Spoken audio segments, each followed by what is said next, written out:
Everybody, welcome to video 3 in working on our XOXO mini quilt. Yesterday in the last video, I showed you how to do your half square triangles and your little modified half square triangles to make up the shape of the heart and the XOXO that goes across. In this video, I'm going to show you how to use the fusible interface to do the next step of the process. This is the fusible interface that I use. You guys got a big chunk of it. It's kind of got a textured side and a flat side. On the flat shiny side, you can see the lines a little bit better. It's 1 inch squares going all the way across. The other side, the bumpy side, that's actually the heat activated glue that we're going to be using to put all the squares on here. Let's see. This product is by Pellon. It's called Fusible Quilters Grid 820. You can get it on Amazon on a bolt. I buy it at 25 yards at a time. You can also get it on, let's see, Joanne sells it. Get it when they do their sale, when they get it half off, then get a few yards of it. You'll like it a lot, I promise.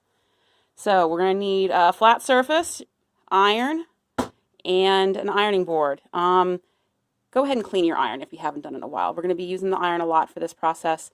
And with our white background squares, you don't want those to get singed or anything or get dirty.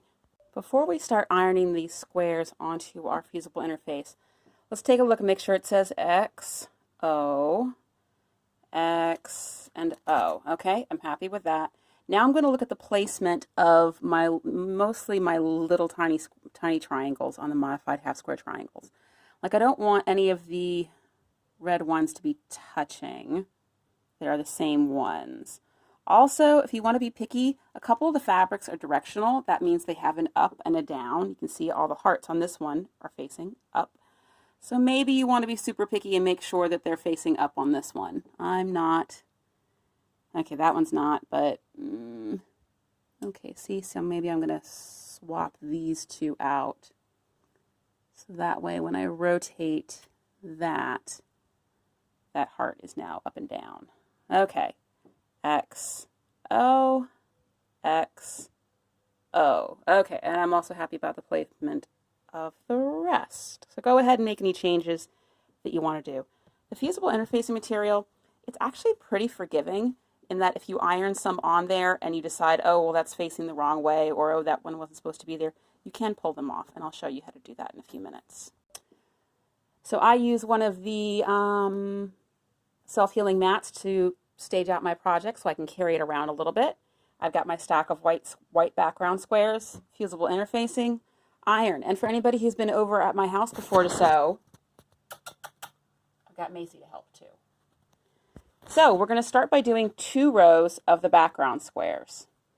The squares are 2.5 inches. The grid is 1 inch. So we're just going to line them up as we go. You don't want to start your project like this, because then when you put the iron on the top of your project, the iron's going to hit your fusible interfacing.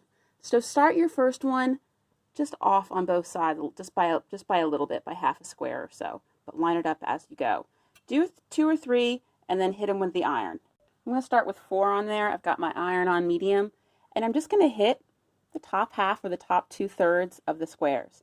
I don't need to worry about going all the way down, because when I put the next row up and move the iron down, then the bottom part of these squares will get hit with the iron. Okay, that's all it needs, and then you can move on to the next few. As you can see, I've got my first row of 10 on there. I started with the first square hanging over the edge a little bit, and you work your way over, and I've got a little bit extra there. I'm actually going to lift this up a little bit and cut just underneath it. I'll probably cut at about that line, because we want our fabric squares to be hanging over the fusible interfacing material. After you've trimmed it, this is what it's going to look like. So go ahead and put your second row up there. And as you move the iron down to do the second row, you're going to hit the bottom part of this that may not have been hit with the iron on your first pass. I really like using this kind of fabric. This is a white on white fabric for background for projects. And I used a couple different variations in the kits that I sent to everybody. You got one of 2 or 3 options. One thing that can happen is when you're not paying attention, or maybe you're not using the best lighting, you can mistake them for being right side up. So this one I ironed face down on accident. So I want to show you, it's actually reasonably easy to pull this up and put it back the way it needs to be. The Quilters Grid is pretty forgiving, so if you do notice a mistake, it's better to get that fix before we start sewing our squares together. So I've got my 2 rows of 10, and I'm going to start putting on my half square triangles and such. The first row that includes our heart will have 2 background squares, top row, and the 2 background squares there. Don't worry about the squares lining up perfectly, especially the ones that we've modified by turning them into half square triangles. They don't need to be touching, but you want them pretty close together, but be consistent. That way we know that when we fold this line, we're not going to have any huge gaps, and when we fold this line, we're not going to have any huge gaps.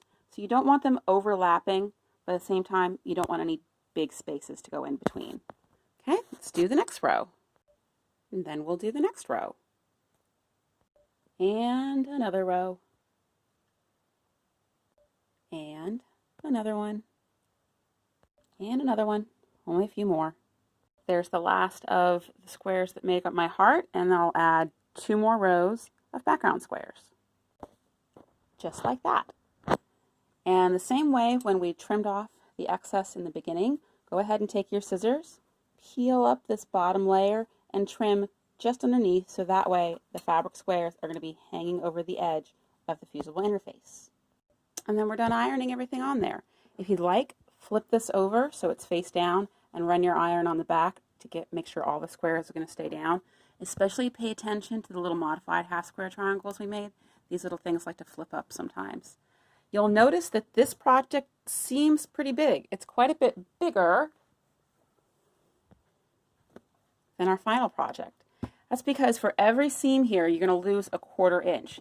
And for spots like this and like this, that 1/4 inch seam can be pretty forgiving. It's going to hide those little mistakes.